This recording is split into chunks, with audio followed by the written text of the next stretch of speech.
I believe the next 3 to 5 years in AI, it's going to be the people that are most valuable are the ones that are operating, engaging with the agents, because the agents are going to be doing the work.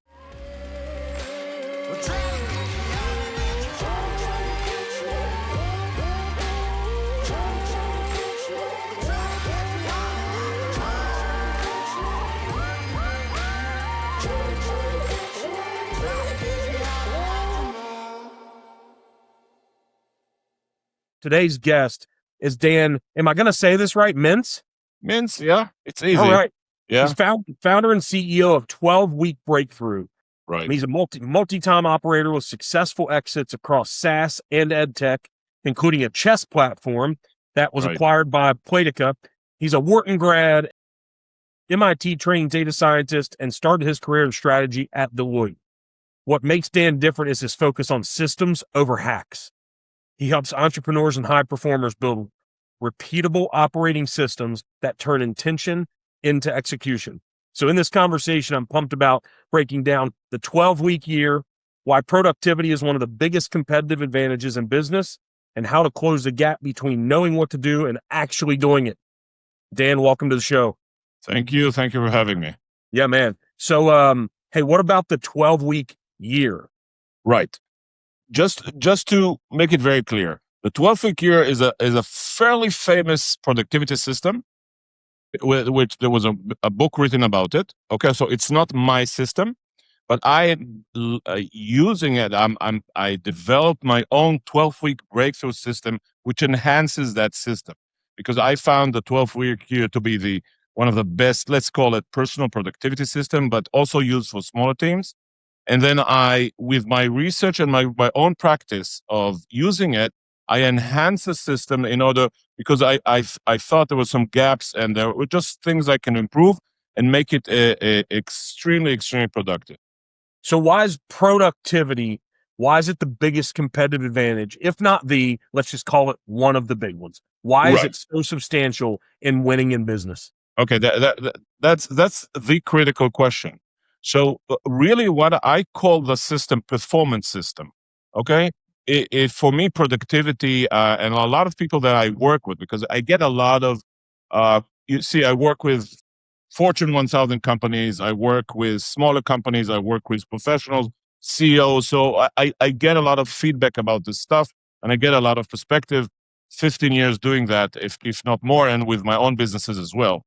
So when people think about productivity, they think about doing things faster, or doing things better, or doing more of the same, okay, but faster. That's what I think about productivity. That's why I kind of like to position it as performance, meaning it's more about, it's much more than just doing things faster or better or doing more in a shorter time. Okay, that's kind of the classical term of productivity. I really talk about performance. So it's from a more strategic level. How can you increase your performance, not by 10, 20%, okay, because that you can do without a system.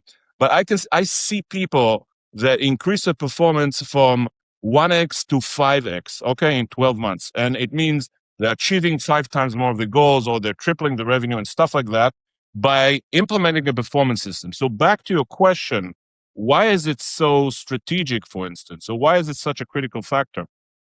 The thing is, in a nutshell, ideas, I wouldn't say extremely easy to come by, but everybody can think about an idea. Okay, you just need pen and paper. The critical issue is the execution. That's the really difficult part. There's a huge gap between the thinking, the ideas, the strategy, and all that stuff, which is also obviously very important. But the transition to make it actually executionable, okay, is very difficult. Okay, and I saw it in my businesses and for obvious reasons. I mean, when you have to do execution, you have to deal with the real world. You have to deal with competition. You have to deal with deadlines. You have to deal with clients, negotiations, shipping, problems, whatever. So the execution becomes really, in many businesses, the competitive advantage that you have compared to others. So if you are able to combine the right strategy, okay, and then break it into a real execution plan, which is tied directly to a strategy and performs it, okay, actually supports the strategy, that gives you an extremely strong competitive advantage. And I can say from experience, that will put you in the top 10%. are we talking about, I heard something, I don't know if it was Andreessen or who it was, but might even been Isaacson, but they were talking about what makes Elon Musk so different. So I'm going to put him aside from all the political stuff and Doge and all that, but just him, the human. These things he's built, he's just outbuilt everyone. And what Andreessen said, because he sat on boards at PayPal and I think boards at Tesla, and he's right next to him. And he said there's something about him that he saw that he hasn't seen in even the other billionaires. He said he takes his three most complex problems, the most fundamental, complex, problematic issues in his business today, and he fixes them all in 1 week. That seems like that goes in line with some similarity of what we're talking about here today. He uses, obviously he's a genius, right? So it's not that you're just going to copy a system and then all of a sudden you're going to become Elon Musk. That's not going to happen. But I know for a fact that from all the interviews, he really works on what is called first principles. So he is able to take ideas, okay, that sound like industry standards and totally shatter that in terms of, wait a second, why are we doing this? Okay, why are we using these components? Or why are we using this process? Or why this problem is so. He is very contrarian, but in a very realistic way. And you actually find that there are a lot of processes and things you can think about of how things are done in an industry, and you start asking in a very root type of questions. Why are we doing this? Why this problem is coming with that? Wait a second, maybe that process is at the problem. So he has ability to identify the root causes and challenge them and find some very creative solution. And obviously, that's how he came up with Tesla. So people did not have any idea how to do electric cars, okay, at least profitably or in a way that have enough mileage to get from the battery. And he is a physician, not a physician, a physicist, an engineer, right? Yeah. We actually studied in the same University of Pennsylvania, same years by the way, but I never met her. So I brought this up because you talked about strategy, and it just grabbed in my mind. That's really what he's doing. Because when he breaks that down, isn't he really going to first principles? Once you establish that, you're like, okay, now I have clear strategy. That's right. You have clear strategy, but he is also amazing in execution. He doesn't wait. Right away, he's starting the execution, but with a very clear plan. So when he goes and build those extremely complex manufacturing lines, okay, these lines, he's creating manufacturing lines that nobody has, okay, that nobody used in the car industry, that are completely different. Okay, and to order to create that, these are extremely complex projects. You must have a system, and that's the stuff that I'm talking about, tying the strategy into the right execution system, okay, having rapid feedbacks and all that. And there's clear evidence, and I actually wrote an article about this. It's going to be published in Harvard Business Review, about the fact that when you're using a system, execution system, performance system, okay, there's a much bigger chance. So we're talking about 300%, 600% of actually achieving your hardest goal, which are the goals that bring the most value. So can you take this system that you're building, this performance system? Yeah. Can you lay it over top of any business? Yes, absolutely. And that's a very insightful question. I tell you why. Because some people think, wait a second, if I have a system, that means I can easily measure my performance. So if let's say you work in sales or in manufacturing, the measurement is pretty straightforward. How much sales did I have last week? How much units did I produce? What's the level of quality? All that. That's almost, I won't say straightforward, but it's easier to see how you implement a performance system because you can measure your progress pretty easily and then adjust yourself. And the system gets a lot of feedback in order to self-correct and make the adjustment and go according to plan. Now, if you go into the knowledge economy, okay, where most of us work there, okay, so you need to create marketing strategies, you need to create consulting, digital transformation project for your company, you need to build a SaaS. The productivity measures are basically gone, okay? Most people don't know how to measure productivity in the knowledge economy. Okay, because you cannot just measure units produced. How do you measure the creation of a marketing strategy? Very difficult. But the system has the ability to break apart how you actually work on these, let's call knowledge economy type of projects, create the right proxies that are aligned with the progress you're actually making. And once you use those and you know how to use them, I'm not going to go too deep on how to do that, but I have a whole framework of how to actually measure your work and progress in the knowledge economy so that you will be able to implement this performance system. And what happens, knowledge workers today, they have very hard time tracking the progress. And if they can, because it's hard, it's very vague to track and measure progress. But if you are able to break it down to the components that really matter and implement the system, actually going to increase your effectiveness or your performance, however you want to call it. Sometimes, like I said, 100%, 200%, or 300%. Yeah, the people who use this system and something similar to it, it's going to be the ones who win in this AI world. Because a lot of people are talking about AI, but it's like, how do you measure whether or not there's a product market fit for your AI system that you're trying to stand up? Like, how are you going to become the Google in a world where there's thousands of search engines that nobody heard about, but that might have even been better than Google in the 90s? That's absolutely right. So if we go back to the point I talked about, so let's say, like you said, you want to win in this AI world. So everything is going to be extremely competitive. Okay, so you need to be excellent in so many different things. Okay, and in order to track all that stuff, you definitely need to be very organized and use a certain system. Okay, and you need to, for instance, if you want to stand out and to win in this economy, okay, you must have a very clear understanding what is your vision, which the system has, what are your goals, and how do you going to choose your goals, all right? Because you cannot do everything. You need to focus on the vital few, okay? So you cannot pursue 10, 15 different goals because not all of them have the same priority, right? You need to focus on the 5, let's say for the next 12 weeks, which is also part of the system. In the next 12 weeks, you need to figure out what are your goals. Focus on those goals because they have the most impact. If you think about, a lot of people choose a criteria of what is called SMART goals, SMART. If you probably heard about that, right? The missing letter in SMART goals is actually the most important one, is the letter I, impact.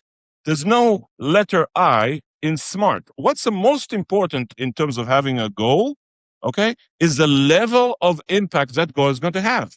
Okay, I don't care if it's very smart or it's very relevant. If it's moving the needle towards what you need to do in order to become the first in the industry, if you want, okay, is the level of impact. So you have to have a system which knows how to choose a goal, how to measure its impact. And once you do all that, you're going to be so laser focused.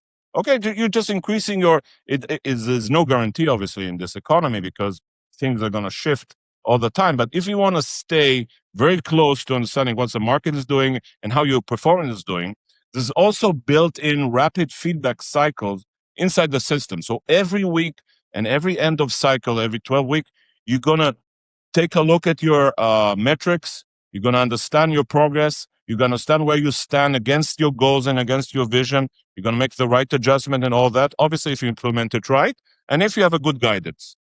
Is this really human capital intensive, or is this a SaaS model that businesses can engage with you? Like, where's the interaction from your business and the people that it's going to help grow and improve?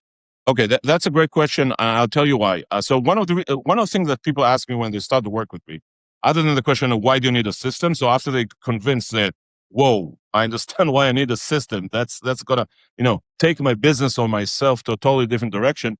What software I'm going to use? I tell them, look, really the tool is not the significant thing here. Okay, it's kind of a new mental model in a way. Okay, so it's much more human in terms of everything. You can use there's no specific SaaS tool that you're going to say, okay, great. If you want to use a 12-week year, here's a product. You just sign up, create an account, and just go, and you'll be fine. No. It's more of a management, personal system for yourself when you need to create with yourself, almost a new way of operating. Instead of working for on an annual basis, what a lot of people do. So a lot of people create goals for the next year. Okay. I'll actually ask you, what do you think is the problem of creating goals for the next 12 months? It's going to be so inefficient. There's probably going to be 90% downtime where you aren't even executing and problem solving on a thing that's going to move it forward. And it's amazing. That's what I see. Okay, so I work with this insurance company, large insurance company on the East Coast. The president is a friend of mine, so he brought me in, and we talk about stuff. Said, yeah, we have annual goals, and the team they work on a quarterly basis, but we have this annual goals, and then at the end of the year they need to reach a certain goal, sales, expansion, and so on. Launch 5 different products. What we figure out after a couple of hours of discussion is that these goals just kind of, I don't know how to call them, they kind of disappear until April. And then they say, well, we have enough time until October. Wait a second, I'm not really sure about my progress. And 50% of the goals don't even get advanced. So what I did with them, I switched them. Look, your year from now on is not going to be 12 months. Forget the 12 months. 12 months is, maybe it's good for the 19th century, okay, where technology barely moved. Okay, but you need to get quick feedback on how you're doing and not wait until October and then say, well, oh my God, I have a deadline and Christmas is in 2 months. I need to make my quota. No. We're going to change your year from 12 months to 12 weeks. Okay, so now your new year, lo and behold, is 12 weeks. And say, wait a second, it's like just a quarterly cycle. I said, no. This is not a quarterly cycle. Because even if you're working a quarterly cycle, you're still operating in a year that's going to allow yourself, if I don't just go, I'll move it to the next quarter. So no more excuses. Time is critical. You have only 12 weeks this year. Set up your goals. Okay, you can be realistic. If you can't do this goal this quarter, this cycle, okay, do it in 10 cycles. Break it into 2. No problem. Show us what are you going to do this quarter. On a weekly basis, measure your progress, track your time, put everything in the calendar. Obviously, you're going to put in some flexibility because stuff comes up. That's fine. But just organize yourself and don't give yourself excuses why not to achieve these stretch goals. And it also forces them to say, look, if you want to achieve a goal and you really want to achieve it, you need to make it challenging. Okay, so it's not enough SMART goals. A lot of stuff are missing in the SMART goals. Impact and challenging. Okay, you need to make it at least 15% challenging because then the creative juices come up, both for the team and the individual. So you need to make it challenging, and you need to be very committed to it. And the 12-week year gives you a lot of energy and focus to try to achieve this goal. It's not too far, the 12 weeks, okay, but it's enough time to accomplish a substantial chunk of the goal that you want to do, even if it's spread out for a whole year. And even doing this simple thing, I was able to bring teams who were maybe achieving 20% of the goals, serious goals, to 80%. That's a 4. And I tell them, look, this is 4x. Okay, what I care about is the really important goals, the hard to achieve one. That's the most value you're going to have in the AI economy. Okay, in such a, you need to bring value. Okay, the easy stuff everybody can do, but you are here to do the hard stuff. So show me the hard stuff and show me how you're going to do it and show me how you can do it in 12 weeks. I think the brilliance of this is, in my mind, we're just creating focus. That's what we're doing. We're saying, you don't get 12 months to do this. We're going to linearly focus and make sure that we set this metric because you achieve the goals you set. And we're going to focus on making sure that we achieve this over a 12-week period. They already have the capability and ability. And correct me if I'm wrong. I'm saying your experience at Wharton, probably getting an MBA there, or just engaging with it, but then your experience at MIT, it seems like you're taking probably the environments that you were in there, and you're applying that same operating system for a human and applying it to business without us having to have all those degrees and be in those rooms. That's almost absolutely correct, but also my experience. So for instance, I was a venture capitalist for a couple of years, working with a very large, actually it was international/European private equity company that invested in hundreds of companies around the world. And in Israel, where I worked for a couple of years, it was mostly in tech. Okay, so we invested in tech companies, and I was involved in about 5 to 10 companies for a couple of years. And I would clearly see the difference between the people who were able to who were successful. Obviously, industry hasn't had an impact of if you're successful or not, right? If you had a horrible industry, you can do whatever you want. It's not going to work. Yeah, timing's real. Timing's real. Yeah, but neutralizing this aside for a second, the best CEOs were very, like you said, were extremely focused, and this focus also created a quick adjustment to what you need to do when you're a startup in the tech industry. You need to be extremely focused. You need to be very close to the ground and understand how to, make the adjustments. Okay, you think your product is great, but the product, the customer is already giving you some feedback, and you need to change it really, really quickly. And if you don't have that focus and a system in how to approach that type of stuff, you're going to lose very quickly. Yeah. What do you think your best attributes are? All this experience, all the big degrees, being in the rooms with the big venture capital people, being around personally, on a personal level, or for the system? Personal level, like, because you're the guy who created the system. So what's your one of your best attributes or two? Okay, that's a great question. I have to tell you a fact. I'm lazy.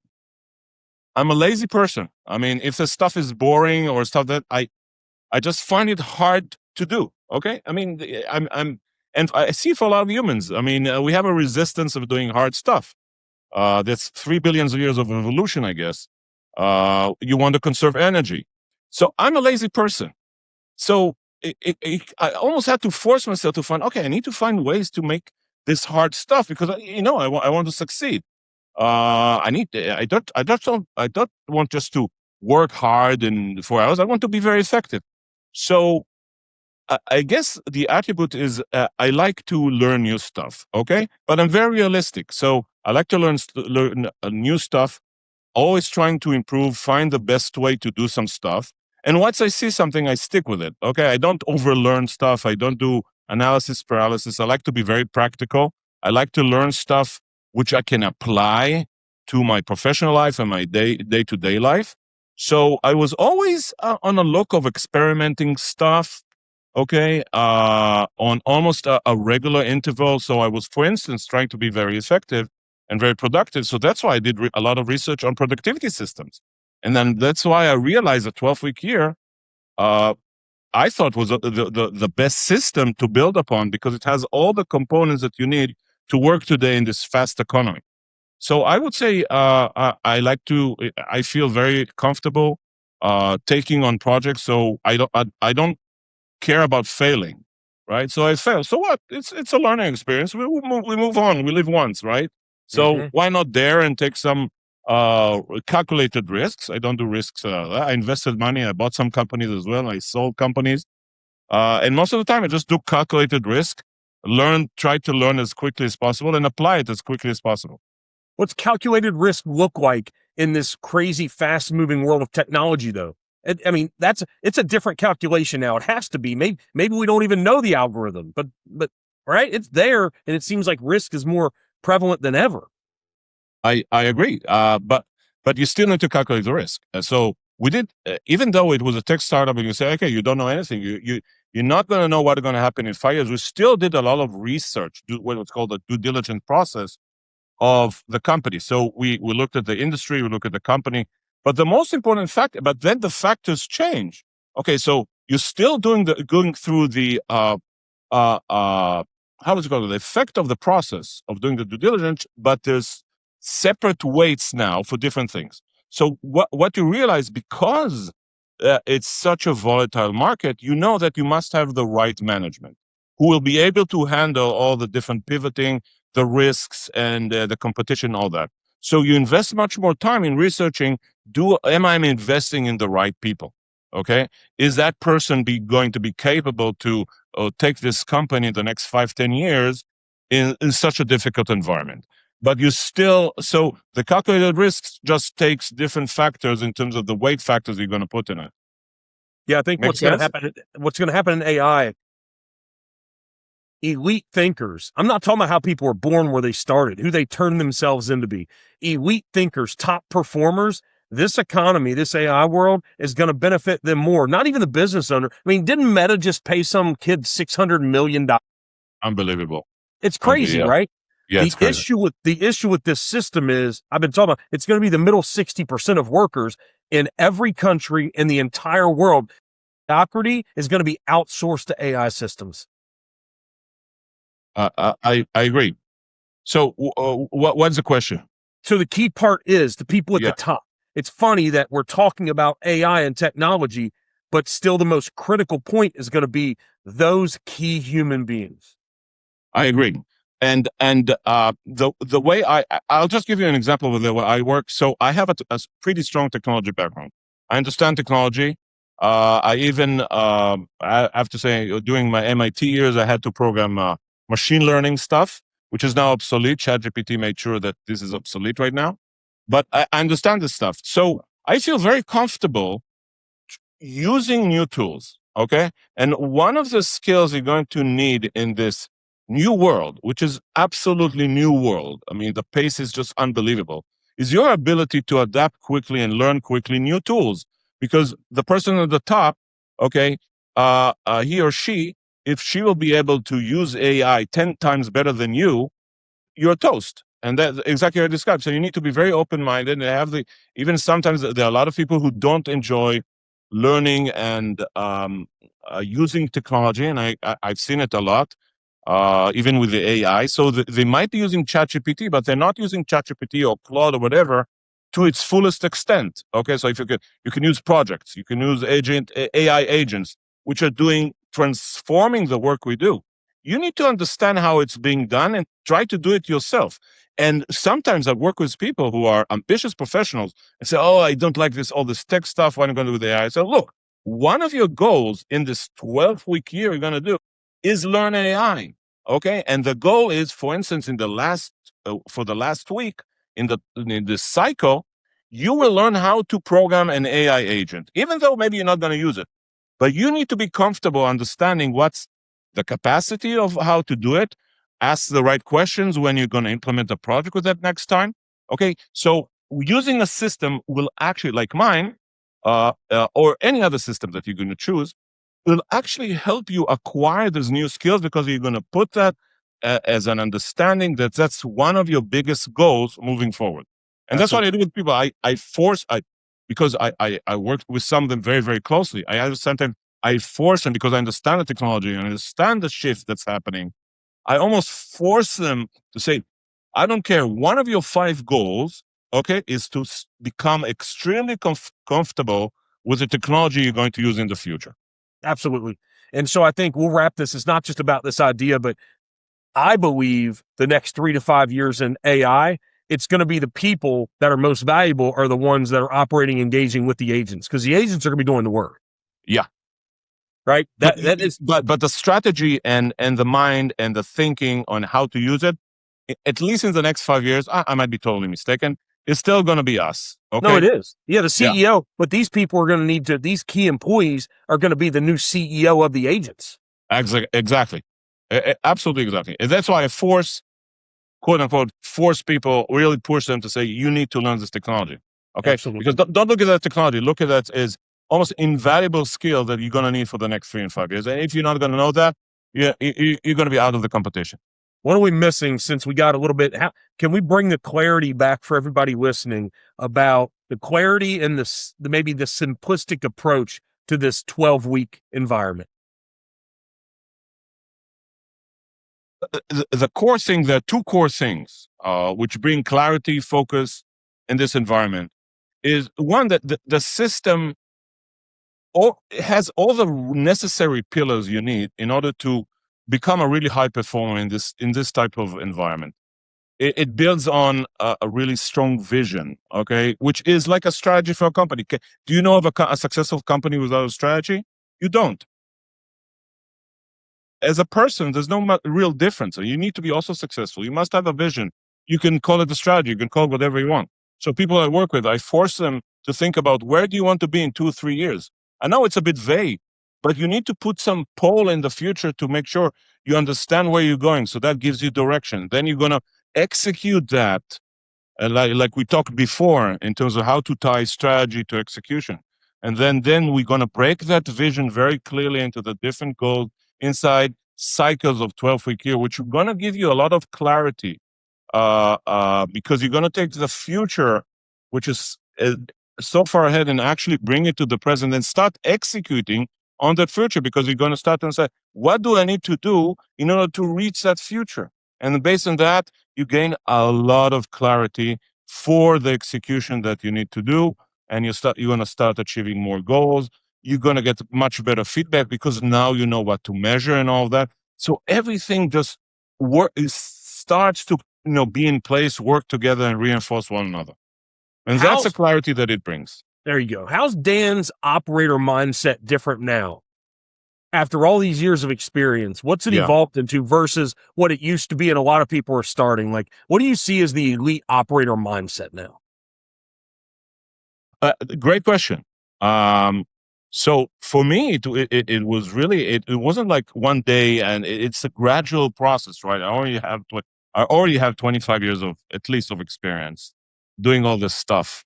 So it took me years to get to a level of understanding of why, for instance, you need a system. Okay. So when you start your career, you don't usually, it's not something that you think about. Okay. You just focus on the day to day.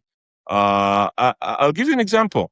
Most people today, and there's a strong research on that, are being interrupted 275 times a day. Okay, the average worker in a knowledge economy, not all of them, is being interrupted 275 times a day by emails, social media, pings, Slack, calls, whatever you want to call it. 275 times a day. Okay, and if you're not aware of the fact that you are being torn and pulled, and your attention and your intellect is being torn and pulled, and you lose the capacity to do real, deep, valuable work that's going to move you forward, and you're going to put you in the top 5 or 10%, okay, without having a system, like I said, you're going to be toast. So that understanding took me years to understand. I didn't have that, that vision and understanding and a higher layer understanding of how a corporation works. But once, there was a point I was managing 100 people in a company, and I saw how people work, and I said, right, so this is just extremely ineffective. So if right from the start you understand and build this awareness that there's a better way, okay, you will be quicker to reach that elite performance level that you're talking about. How do we take these 12 weeks? What's it look like for this system for a business owner, an entrepreneur, a startup, somebody engages with you in the system? What's it look like on a weekly execution? Wait, I have to say something. You have amazing questions. Okay, now back to the question. In the 12-week year, remember, we're going to start with the strategy or the vision for the company, vision for yourself, strategy of the company. So there's a lot of planning going on until you actually reach the cycle. Every minute you spend in good quality planning is going to save you a lot in the execution itself, because you'll know what to do. You're not going to waste the time. If something happens, oh, wait a second, what am I going to do now? What's my goal? Well, what's my execution plan? How do I measure my stuff? There's a lot of planning going on before you start your first cycle. The vision, setting up the goals, how you're going to measure your performance, how you're going to break down the tasks that you need to do. So after you set the vision, you set the goals for the next 12 weeks, the 12-week year, each week is basically going to break, and then you're going to identify the tasks associated with each of these goals. We need to make it actionable. Okay, goal is nice, but now I need to make it real. So I need to understand the tasks associated with each and every goal. So you also create a list of tasks, and now you're going to start planning them when I'm going to do them actually during the different weeks. So think about it. So now you're coming to your first week. You have everything in front of you. Okay, I know what goal I need to pursue. I know what task I need to do. I know when I need to do them. I'm actually doing strategic slots of time on my calendar. So you're blocking time to the most important goals you're working on. And you know why you're doing that. You know how to measure your performance because you've broken down what's the most important proxies of lead and lag measures. We're not going to talk about that too much, but there's a whole performance evaluation system. And during the week, think about it, instead of being reactive to your environment, you're becoming totally proactive. You are taking control of your most important, precious thing, which is time. Okay. you are in control of your time right now. So you know your goals, you know your tasks, you know when are you going to do them, how are you going to do them, because you did all the planning. You're going to do a weekly feedback cycle. Every week, you're going to stop and say, okay, how did I do the week? You're going to measure yourself. You might need to make adjustments. Say, wait, I put too much weight on this goal. Actually, I need to move. Okay, make the adjustments. That's fine. We have the flexibility because you're going to do this weekly review. So as you can see, each week operates as almost its independent unit. Going in, you know exactly what you're going to do, what you're going to work on, what's going to be your focus, how is it tied to your strategy, and then you move week to week until you finish the entire 12 weeks. This sounds like you can change an entire company in 12 weeks. It takes, a company can change in about a year. You need about 4 cycles, from my experience. I mean, on a personal level, you can do it in 2 cycles. A company where it's a little bit more complicated because you have more teams and you need more people to cooperate and more people to be on the same page. Some people are slower, some people are not less expert. It takes time to build this ritual, those habits, different way of working. In the first cycle, might be making a lot of big mistakes because you haven't defined the goals very well. A year, but after a year, the compounding effect of that. Think about if you're consistently executing this type of system, you're unlocking so much potential that people are wasting today on all those fragmented tasks that we were talking about, the 270 75 interruptions that pulling you, tearing you apart in terms of your attention and focus. Okay, think about the compounding effect. This is one of the most important stuff actually in those type of systems, because you're consistently doing another cycle, the same way, and you're building on the progress of the previous cycle, and so on and so forth. Okay. And you're starting to achieve really difficult, hard goals that were very difficult to achieve in a previous system. Do the cycles look the same? You just get better at them? Or do you review the second one based upon the first performance? Exactly. So it's at the end of the cycle, there's a much deeper review of how you did on the previous cycle, right? So you take a really deep, you actually take a whole week. Actually, we encourage, because it's pretty intense, if you think about it, if you have 12 weeks, right? If you waste a whole week, you just wasted a lot of time out of your year, okay?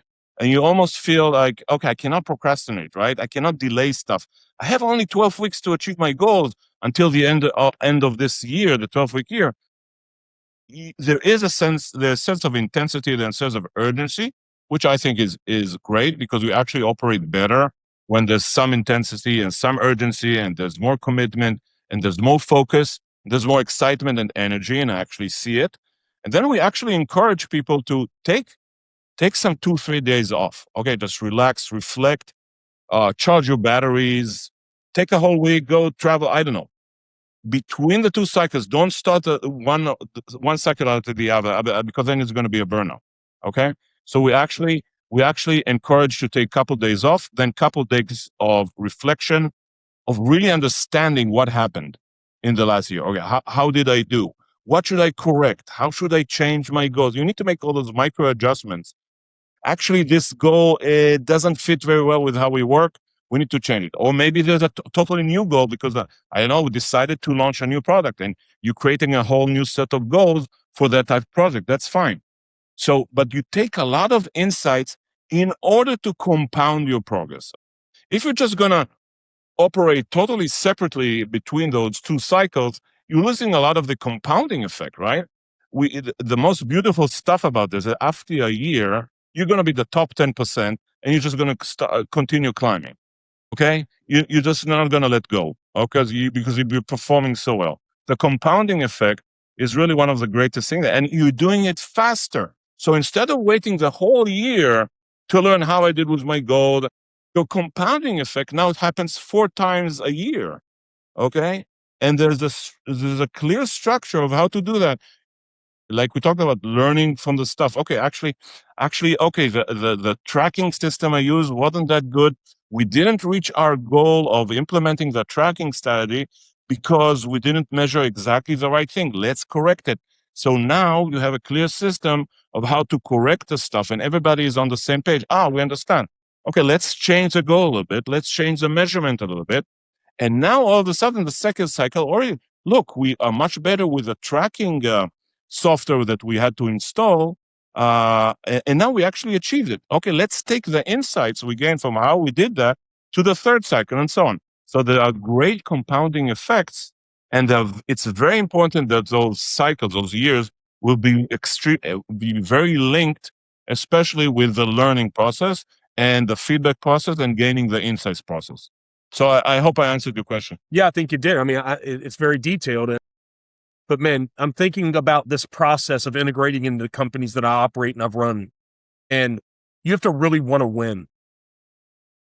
You have to really want to win to see this through, because this is not going to be easy. And the reason why I say it's not going to be easy, because most likely one of the most difficult things, if not the most difficult that I see, is the key players are going to have to be 100% on board. I see what you're saying. I experienced that. It's definitely more challenging as the corporation. So what I suggest sometimes, there's no guarantee, right? But what I suggest is to do a pilot, okay? So don't right away try to implement on the entire company. That's not going to work. Like I said, the challenges, there's going to be pushbacks. People weren't really sure, what are you talking about? This is a totally different way of the way I operate. Some people have worked in the same way for 20 years. In one quarter, you're not going to change them. Yeah, like take one thing though. If there's one thing that could be implemented in the system, like what would that thing be? And then, well, I actually, what I alluded to is that actually try to do a pilot with a team. Okay, take one team, not the entire company. Take one department, one team, okay, and show the company, look, we're going to try a new process, but you're going to give the reason. Like you said, you really want to win. Okay, I'm telling you, I work with people who are ambitious. If I see people who are not ambitious and it's not going to work out, I tell them, look, it's not going to work out. Let's not waste our times. Okay. Yeah, you want to be the top. I work with people who want to be the top 5%. That's how we define it. If you really want to implement the system, you want to have that burning desire that, you need to be a winner, right? You want to be the top 5%. That's what we're talking about. My belief is if you're not going to be in the top 10%, you're probably not going to survive in the long term. So it's almost because only the 10%, especially in this industry, like you said, especially in this industry. But here's why in any industry, because there's going to be a 5% of people who are going to be, and that's who you're going to compete against. If you're not one of them, you're always going to be chasing them, and they're going to be outpacing, out compounding, out learning, out growing. That's just the facts of the system. Absolutely. And it's even going to be more transparent and more evident in the AI world, because everything is going to move so fast. Everything is going to be so transparent. Your competitive advantage is going to be not so sustainable for the next year or two. It's going to be fleeting. You need to move quickly as much as you can, no matter what industry you're going to be at. If it's high tech or pharmaceuticals or even manufacturing or even insurance. For instance, I worked with one of the reasons I work with this big insurance company is that because high tech startups were starting to disrupt this old traditional fashion insurance industry by providing amazing online services. Okay, so for instance, a company that came totally out of nowhere, and they were high tech people, it wasn't insurance people, called Lemonade. You probably heard about it. It's an Israeli company. So I know the founder, not very closely, but we talked about how he did it. It's all technology. Okay, so they totally disrupting the insurance industry. So if you're not going to have a system that gives you this rapid feedback and rapid way of learning and executing that, you're not going to last. Okay, and then now they're they're barely making any profits. The company that I'm working with, they're barely making any profit because there's so much competition from the online services, because they're selling auto insurance, home insurance, stuff like that, which is kind of generic a little bit. And many people say, wait, I don't need an agent. I can go and I can bypass the agent, lower my fees and go buy directly. So there was a total disruption, and it's going to happen in all industry. It's already happening. Mm-hmm. So, hey, we're all in sales. No matter what we do, it comes down to sales. I agree. So I totally agree. I love technology, I like products, but we need revenue. So at the end of the day, what's Dan Mintz's sales pitch here on this business, on what you're doing, on the 12-week system? What's your pitch? My pitch is, if you work with me and you implement a system, look, like you said, you had a very interesting insight. I mean, it's going to be very difficult for a corporation, but also for people on individual basis. It's amazing. It's not amazing. We are human. It's very difficult, okay, to implement it by yourself. Okay, I'm saying it seriously. So if you're going to try, most people are going to read the book and say it's interesting. 98% of the people who read the book are not going to implement it. Or if they are going to implement it, they're going to stop implementing they're going to lose interest after 4 weeks. If you work with an expert and someone who's going to hold you accountable for the first 6 months of or 4 months, it doesn't matter. You need a couple of months. Someone who is an expert and going to give you tough love and not going to let you down and will be a partner with your journey, okay, for the first 6 months, your chances of actually implementing a performance system that are going to boost your performance by 5x if you stay consistent for at least a year, okay, jumps from 5, 10, 20% to 80%, okay?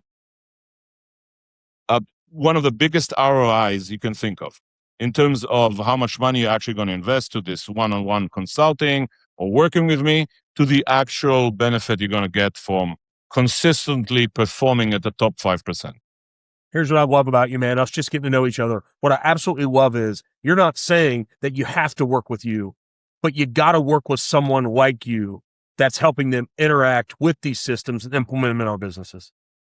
Almost a must. I mean, it's a big change. It's a challenge. You need to be a winner, but you definitely need someone to guide you and stay with you. Because you're still running your business, right? You still say, okay, I can stop everything. Let's implement it. I have all the time in the world. I go to the pool in the afternoon. That's fine.